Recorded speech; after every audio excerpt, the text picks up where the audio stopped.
The rain hadn't stopped for days. It clung to the stone walls of angers like sweat. It dripped from every rooftop, soaked every boot, turned every dirt path into a slick trail of mud and water. The main river, already swollen from spring melt, rolled dark and heavy beneath the arches of the city. It groaned beneath the bridges, rising, pushing, swelling with each passing hour. On the morning of April 16, 1850, 487 men from the 11th Light Infantry Regiment lined up in formation on the east side of Angers. Their boots were polished, their bayonets gleamed, and their commander, Colonel Simonet, stood straight as an iron post at the head of the column. They were to cross the Basse-Chaîne Bridge, an elegant suspension bridge stretched over the churning river. It should have been routine. It was anything but.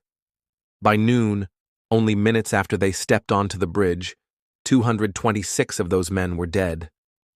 The bridge had vanished beneath them, and the river had turned into a grave. The Basse-Chaîne Bridge was a marvel of its age. Built in 1839, it was a graceful suspension bridge stretching over the main river, connecting Angers to the neighborhood of La Doutre. Its design, two tall masonry towers supporting chains of iron cables from which the deck was suspended, was considered modern, beautiful, even daring. It stood 102 meters long and just 5.5 meters wide, enough for foot traffic, carts, and regiments on parade. France was proud of its bridges, proud of its engineers, but beneath the iron and stone, there were cracks. In 1850, suspension bridge design was still young. Load limits were often misunderstood, wind dynamics ignored, and maintenance left to guesswork. And this particular bridge had already shown signs of strain. A storm in 1849 had damaged some of its stays. The river had risen dangerously in the days before the collapse. Debris had piled against the supports. Wind lashed the cables, but no one raised the alarm. Not loudly enough. The bridge stood, so it was assumed to be safe. Until the regiment marched. The soldiers stepped onto the bridge at midday.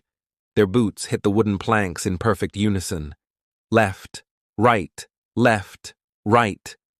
Their rifles swung in rhythm. Their chests rose and fell in time. To them, it was a routine drill, a show of discipline, a display of French order and precision.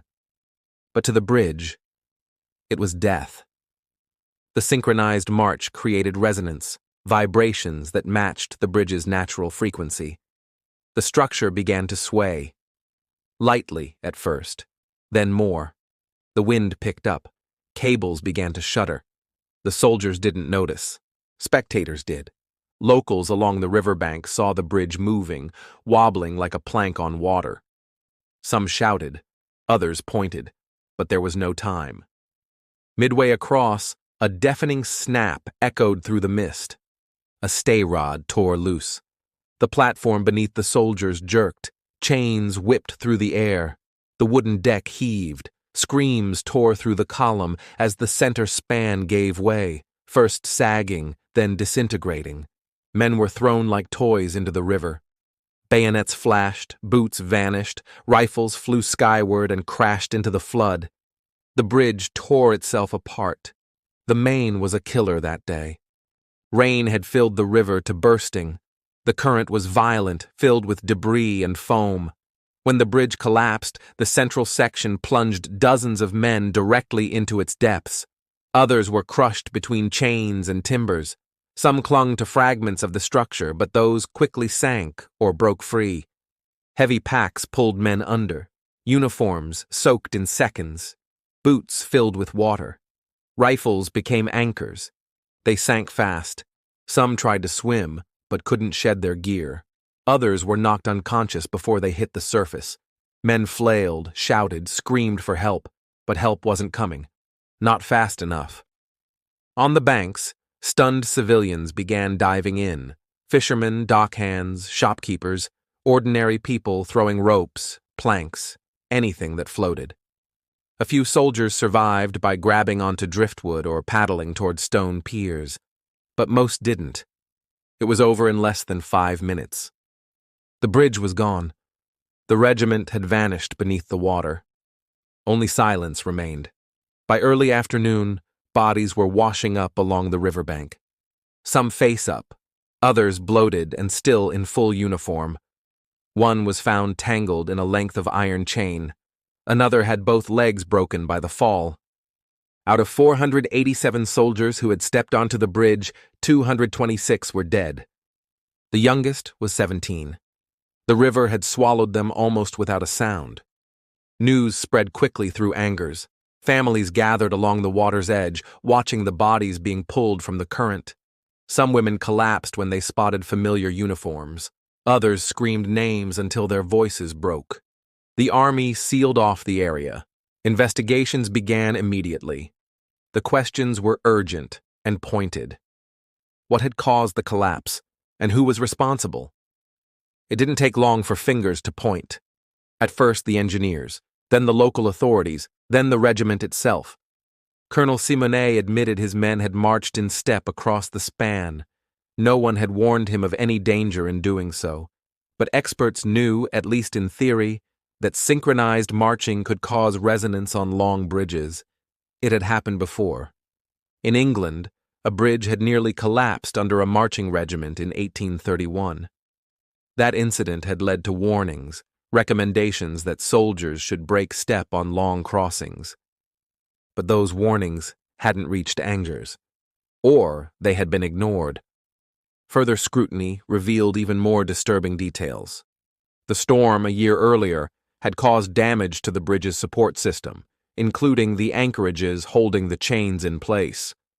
Instead of a full repair, patchwork fixes had been made. Engineers from Paris had inspected the bridge but had not tested it under significant load. In short, the bridge had been vulnerable for months, and no one had stopped the troops from using it. The French government launched an inquiry. Newspapers across the country ran harrowing illustrations of soldiers plunging into the river, their arms raised, their mouths open. Public outrage exploded. The bridge, once a symbol of modern progress, became a national disgrace. Officials scrambled to identify the dead. Bodies were laid in rows in a temporary morgue. Families traveled from across the region to search among the corpses. Some soldiers were so disfigured by the collapse that they could only be identified by initials sewn into their shirts or the number on a belt buckle. The funerals went on for days. Military bands played slow marches through the city streets. Black flags were hung from every window. Mothers, widows, and sisters lined the sidewalks, veils drawn, hands shaking, and the river kept moving, oblivious. The bridge was never rebuilt. Its remains were pulled from the water, piece by piece.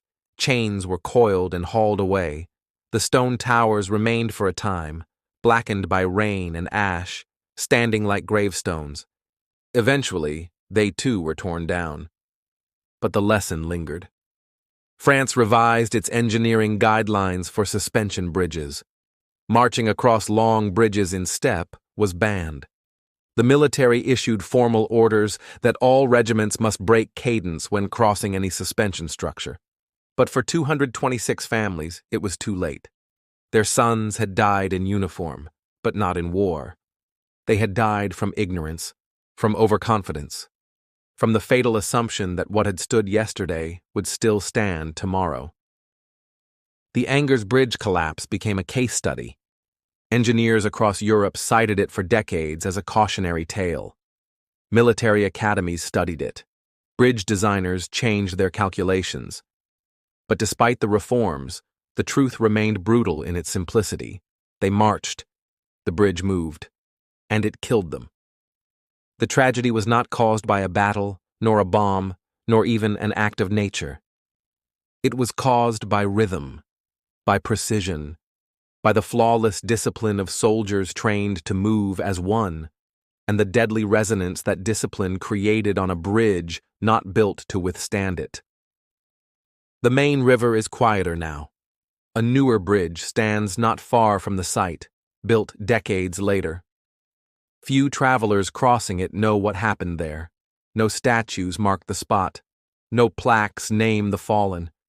But the story lives on in the rulebooks of military drill instructors around the world. Break step when crossing a suspension bridge. It's a simple order, paid for with the lives of 226 French soldiers, and a bridge that held until it didn't. Thank you for listening to Road to Ruins. Subscribe for more true stories where systems fail and people pay the price.